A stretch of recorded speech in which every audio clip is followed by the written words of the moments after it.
আমি রসে ভরা দইয়ের মটকা। তাহলে এসো কাকা, তোমার গাঁড়ে ফাটাই কিছু উন্নত মানের পটকা। কেন দিচ্ছ আমায় প্রতারণার বাস? আহা হা, কাকার জীবনের রস কেমন ফুটে ফুটে উঠছে দেখো না। মাসিমা মালপো খাবো।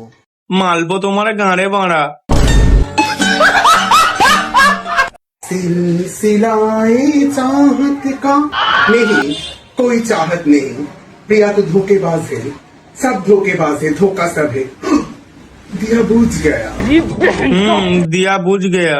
আর ওটা তোমার গাঁড়ে দিলে বলবে গাঁড় মে ঘুষ গেয়া, বোকাচোদা। দিতে চেয়েছিলাম বুক ভরা ভালোবাসা, সরে আসলাম। তা কেন সরে গেলে? বিচিতে কি সুড়সুড়ি দিচ্ছিল? আমি তোমার বউ না, কিন্তু আমি কি তা বলে তোমার কেউ না? কাকা, বউ হওয়ার জন্য যে দুটো লাগে সেটা কি তোর কাছে আছে?